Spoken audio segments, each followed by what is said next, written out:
이 새벽에 우리에게 주시는 살아계신 하나님의 말씀은 다니엘서 제11장 20절에서 35절입니다. 이 말씀을 한 목소리로 함께 읽겠습니다. 그 왕위를 이을 자가 압제자를 그 나라의 아름다운 곳으로 두루 다니게 할 것이나 그는 분노함이나 싸움이 없이 몇 날이 못되어 망할 것이요 또 그의 왕위를 이을 자는 한 비천한 사람이라 나라의 영광을 그에게 주지 아니할 것이나 그가 평안한 데 때를 타서 속임수로 그 나라를 얻을 것이며 넘치는 물 같은 군대가 그에게 넘침으로 말미암아 패할 것이요 동맹한 왕도 그렇게 될 것이며 그와 약조한 후에 그는 거짓을 행하여 올라올 것이요 소수의 백성을 가지고 세력을 얻을 것이며 그가 평안한 때에 그 지방의 가장 기름진 곳에 들어와서 그의 조상들의 조상이 행하지 못하던 것을 행할 것이요 그는 노력하고 탈취한 재물을 무리에게 흩어주며 계략을 세워 얼마 동안 산성들을 칠 것인데 때가 이르기까지 그리하리라. 그가 그의 힘을 떨치며 용기를 다하여 큰 군대를 거느리고 남방 왕을 칠 것이요 남방 왕도 심히 크고 강한 군대를 거느리고 맞아 싸울 것이나 능히 당하지 못하리니 이는 그들이 계략을 세워 그를 치민이라. 그의 음식을 먹는 자들이 그를 멸하리니 그의 군대가 흩어질 것이요 많은 사람이 엎드려져 죽으리라. 이 두 왕이 마음에 서로 해하고자 하여 한 밥상에 앉았을 때에 거짓말을 할 것이라. 일이 형통하지 못하리니 이는 아직 때가 이르지 아니하였으므로 그 일이 이루어지지 아니할 것임이니라.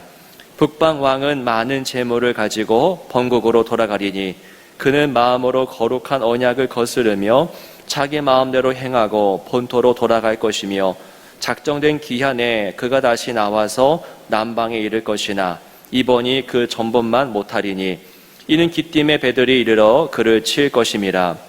그가 낙심하고 돌아가면서 맺은 거룩한 언약에 분노하였고 자기 땅에 돌아가서는 맺은 거룩한 언약을 배반하는 자들을 살필 것이며 군대는 그의 편에 서서 성소 곧 견고한 곳을 더럽히며 매일 드리는 제사를 폐하며 멸망하게 하는 가증한 것을 세울 것이며 그가 또 언약을 배반하고 악행하는 자를 속임수로 타락시킬 것이나 오직 자기의 하나님을 아는 백성은 강하여 용맹을 떨치리라.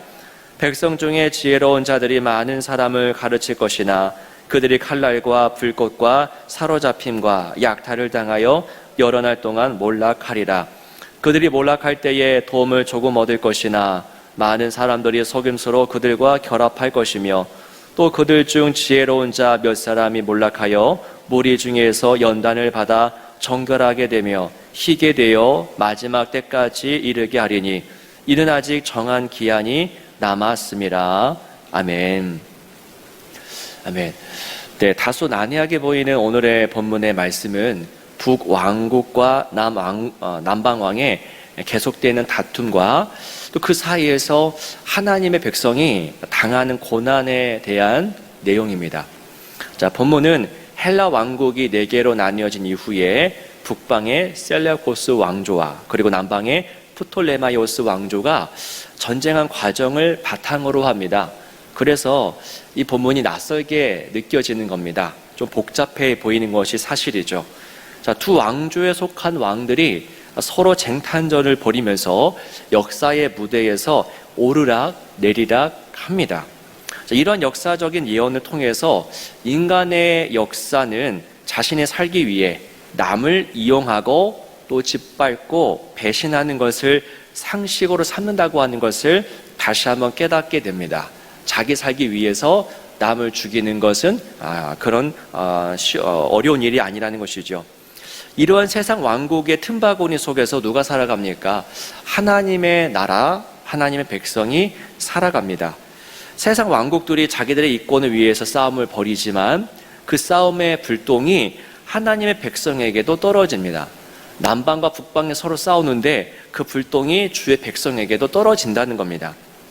오늘 말씀 31절에 보시면요, 군대는 그의 편에 서서 성소 곧 견고한 곳을 더럽히며 매일 드리는 제사를 폐하며 멸망하게 하는 가증한 것을 세울 것이며, 네, 다름 아닌 북방 왕의 군대가 하나님의 성전, 거룩한 성전을 덮쳤다라는 겁니다.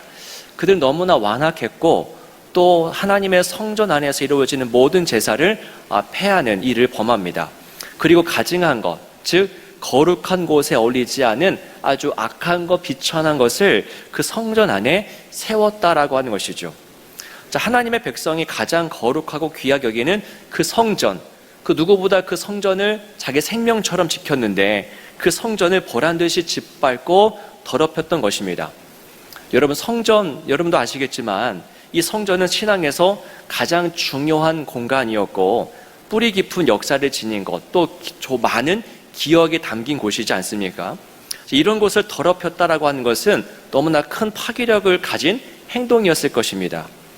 여러분, 고대 전쟁에서 대표하는 장수, 그 장수가 죽임을 당하면 그 군대 전체 병력이 전의를 상실합니다.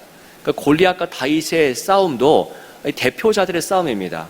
그러니까 골리앗이 지면 그 모든 그 나라 군대가 패하는 것이지요. 그와 같이 성전의 짓밟힘은 여러분, 주님의 백성들의 내면에 가장 큰 실패감을 안겨주었을 겁니다. 살 의지를 상실하게 했을 것입니다. 자, 그런데 32절에서 참 중요한 부분이 눈에 들어옵니다. 북방과 남방이 서로 치고받고 싸우고 그 불똥이 그 백성들에게도 들어오는데요. 근데 정말 가장 중요한 부분이 32절에 있습니다. 32절 하반부를 보십시오. 오직 자기의 하나님을 아는 백성은 강하여 용맹을 떨치리라 라고 하는 부분입니다. 보십시오. 세상의 권력과 폭력이 정말 강력한 힘을 뿜어내고 있을 그때에 여전히 건실하게 또 존재하는 자들이 있다라는 겁니다. 성전이 더러워지고 무너졌을 그때에도 정말 강하게 용맹을 떨치는 자들이 있다라는 것이죠. 누구입니까? 바로 하나님을 아는 자, 하나님을 아는 자들이 그런 상황에서도 여전히 건실하게 우뚝 서 있었다라고 하는 증언입니다. 여러분, 히브리 세계에서 안다라고 하는 말은 지식의 문제, 이론의 문제가 아닙니다. 그것은 경험의 문제고 인격의 문제입니다.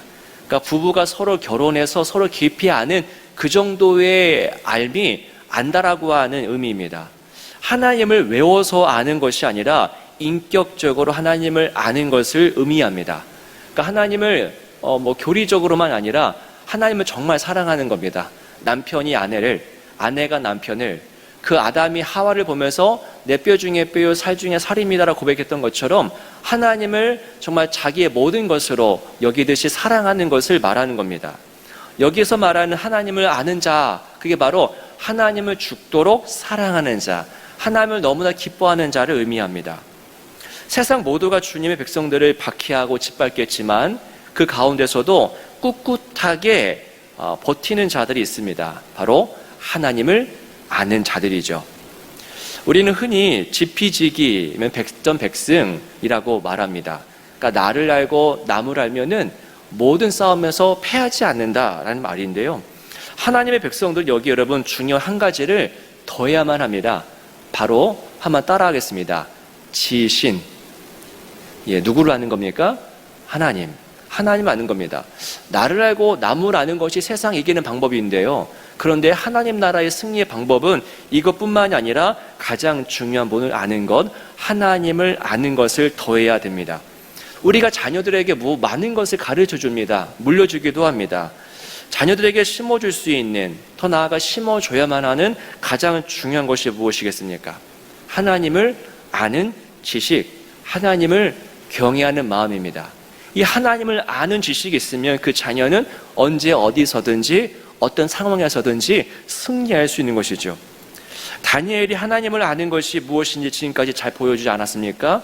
얼마 전에 살펴보았었던 이 다니엘의 기도할 때 창문을 활짝 엽니다. 왜요? 하나님이 다스리시는 그 도시를 보기 위해서, 즉 하나님 자체를 보기 위해서 창문을 열고 기도하지 않습니까? 이 다니엘은 짐승의 나라, 정말 이빨과 발톱을 드러내는 그 나라에 살고 있지만 그는 그 나라에 현혹되거나 사로잡히지 않습니다. 왜냐하면 그는 창문을 열고 기도했기 때문에, 그는 하나님을 알았기 때문입니다. 여러분, 하나님을 아는 그 거룩한 지식이 짐승의 나라가 몰고 오는 모든 두려움과 위협을 능가하게 했던 것이지요. 자, 중요한 것이 있습니다. 그럼 우리가 하나님을 어떻게 합니까? 하나님을 아는 자가 강하다고 했습니다. 그럼 우리가 하나님을 어떻게 알 수 있을까요? 우리는 피조물이지 않습니까? 여러분이 한 사람을 아는 것도 평생에 걸립니다. 남편을 아십니까? 아직도 모르시겠죠? 아내를 아십니까? 아내를 잘 모릅니다. 자녀는 더더욱 우리가 모르겠죠. 한 사람의 사람을 아는 것도 이렇게 어려운 일인데요. 피조물이 하나님을 어떻게 안다는 것일까요? 제가 종종 복음을 전하면서 쓰는 예화인데, 저 앞에 흙을 파면은 지렁이가 나옵니다. 그 지렁이가 저에 대해서 알면 얼마나 알까요? 너무 피상적이지도 못한 수준으로 저를 알 겁니다. 여러분, 지렁이와 저의 차이보다도 저와 하나님의 차이가 훨씬 거의 무한하게 더 클 텐데, 우리가 하나님을 안다면 어떻게 알겠습니까? 우리가 하나님을 아는 것은 여러분, 우리 노력의 문제가 아닙니다. 인간의 노력의 문제가 아니라 하나님의 노력에 달린 문제죠. 우리가 노력하기 전에 여러분, 하나님이 먼저 노력하셨음을 기억하시기 바랍니다. 우리가 열심히 기도해야 됩니다. 또 말씀 봐야 됩니다. 그런데 이런 노력 때문에 우리가 하나님을 아는 것이 아니라 하나님이 노력하셨기 때문에 우리가 하나님을 알게 되는 겁니다. 어떤 노력입니까? 상상을 초월한 노력이었죠. 인간이 되시는 그 정도의 노력. 오셔서 말씀을 선포하시고 또 십자가에서 죽임당하시고 그리고 부활을 이루십니다. 자, 우리가 하나님을 알 수 있는 것은 이처럼 하나님이 우리 수준으로 인간의 모습으로 와 주셨기 때문입니다. 그래서 우리는 그리스도로 인하여 하나님을 아는 자가 될 수 있게 됩니다. 하나님을 아는 기회가 활짝 열린 겁니다. 하나님을 알지 못할 이유가 없는 것입니다. 사랑하는 여러분, 하나님이 이처럼 우리를 하나님을 아는 자리에 초대해 주셨습니다. 이 예배 자리가 그렇고 기도의 순간이 그렇습니다. 이 새벽에도 여러분의 영적인 창문을 활짝 여시고 다니엘이 하나님을 바라보며 기도했듯이 이 시간이 그런 기도의 시간 되기를 원하고, 이 시간 세상에 수많은 업무와 알아야 될 것들이 참 많이 있지만은 가장 중요한 것, 하나님을 아는 지식으로 충만해져서 오늘 수많은 짐승들의 날카로운 이빨과 발톱 앞에서도 두려워하지 않고 또 승리하며 나가는 복된 여러분의 삶이 되시기를 주의 이름으로 축원합니다. 기도하겠습니다.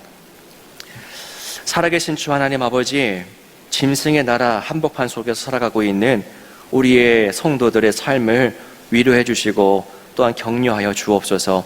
우리가 하나님을 알기를 원합니다. 세상의 강함만 아는 것이 아니라 그보다 더 강하신 하나님을 알고 하나님을 사랑함으로써 이 현실 속에서 이기며 승리하며 나가는 그런 복된 삶이 되도록 은혜를 내리어 주옵소서. 주 예수 그리스도 이름으로 간절히 기도하옵나이다. 아멘.